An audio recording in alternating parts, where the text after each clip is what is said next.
Çin hükümeti üremenin önüne geçmeyi bahane göstererek Uygur Türklerini kısırlaştırdıklarını resmi olarak itiraf etti. Çin yönetiminin Doğu Türkistan'daki sistematik hak ihlalleri ve soykırıma varan faaliyetleri her gün artıyor. China Daily'de Doğu Türkistan'daki Uygur Türk kadınları kısırlaştırmaya yönelik yöntemlerin uygulandığına dair bir haberin yer alması Çin hükümetini köşeye sıkıştırdı. Söz konusu haberin ardından Çinli yetkililer konuyla ilgili bir açıklama yayımladı. Çin'in ABD Büyükelçiliği, Çin'in skandal uygulamasına dair itiraf niteliğindeki açıklamasında korkunç bir gerekçe öne sürdü. Habere ilişkin açıklamasını Twitter'dan paylaşan ABD'nin Çin Büyükelçiliği, kısırlaştırma uygulamasını kadınları özgürleştiriyoruz ifadeleriyle savundu. Söz konusu aşırılığın ortadan kaldırılması Doğu Türkistan kadınlarına daha fazla özellik kazandırdığı başlığıyla yayınlanan haberdeki raporda Uygur Türk'ü kadınların kısırlaştırılmasına kadınlar çocuk yapma makineleri olmaktan çıkarıldığı cümleleriyle destek verildi.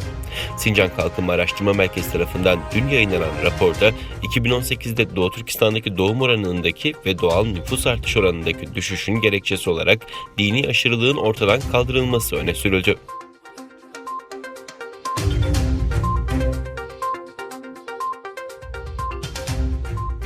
Marks & Spencer, Uygur halkının zorla çalıştırılmasıyla bağlantısı olan tedarikçilerle çalışmayacağını resmen ilan eden ilk üst düzey küresel Birleşik Krallık giyim şirketi olduğu için övgü topladı. Küresel marka Marks & Spencer, 300'den fazla insan hakları ve sivil toplum örgütünün desteklediği Uygurların zorla çalıştırılmasını sonlandırma koalisyonunun eylem çağrısını imzalayarak taahhütünü resmen duyurdu. Marks & Spencer Giyim ve Ev Bölümü Genel Müdürü yaptığı açıklamada Marks & Spencer için etik ve sürdürülebilir kaynak sağlamak, iş yapma tarzımızın ve müşterilerimize verdiğimiz sözün temelinde yatıyor. Bu yüzden Sincan'dan pamuk tedarik etmiyoruz. Sürdürülebilir ve etik giyim söz konusuysa ancak başkasıyla birlikte çalışarak büyük ölçekli gerçek bir değişim elde edebiliriz. Bu nedenle koalisyonu resmi olarak desteklemekten ve müşterilerimize Marks & Spencer'dan iç rahatlığıyla alışveriş yapabileceklerine dair ek güvence sağlamaktan gurur duyuyoruz dedi. Küresel Politika Merkezi'nin 2018 verilerini analiz eden yakın tarihli bir raporu, Çin'in Doğu Türkistan'da etnik azınlıklardan yarım milyondan fazla kişinin pamuk toplamaya zorlandığını ortaya koydu.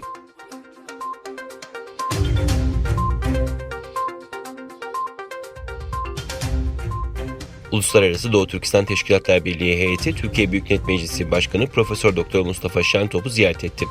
Uluslararası Doğu Türkistan STK'lar Birliği Başkanı Hidayet Oğuzhan sosyal medya hesabından yaptığı paylaşımda heyet ziyaretimizde Uygur diasporasında ciddi endişe yaratan, Ankara ve dünya medyalarında da gündeme gelen Çin-Türkiye suçluların iadesi anlaşması konusunda halkımızın endişeleri, talep ve arzularını meclis başkanına ilettik.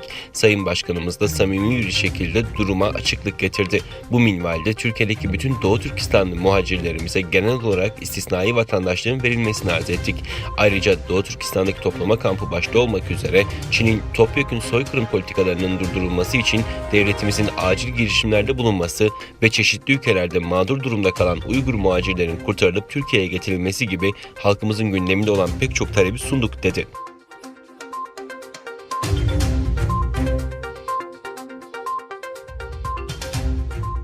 Brezilyalı Biyotıp Merkezi Butantan, yapılan ileri faz çalışmalarının Çinli Sinovac şirketinin geliştirdiği koronavirüs aşısı CoronaVac'ın %78 etkili olduğunu ve hastalığın ağır geçmesini tamamen engellediğini ortaya koyduğunu açıkladı. Sinovac'ın üretim ve araştırma ortağı olan Butantan, Brezilya'da aşının acil kullanım onayı alması için ayrıntılı sonuçların düzenleyici kurum Avinsa'ya gönderildiğini duyurdu. CoronaVac aşısından satın alan ülkeler arasında Türkiye'de yer alıyor. Aşıların 3 milyon dozdan oluşan ilk partisi 30 Aralık'ta Türkiye'ye ulaştı. Aşıların en az 14 gün boyunca teste tabi tutulması ve uygun bulunması halinde de acil kullanım onayı verilerek aşılama programının başlatılması öngörülüyor. Türkiye'nin yanı sıra Brezilya, Endonezya, Singapur, Şili ve Tayland'da CoronaVac aşısından satın alan diğer ülkeler.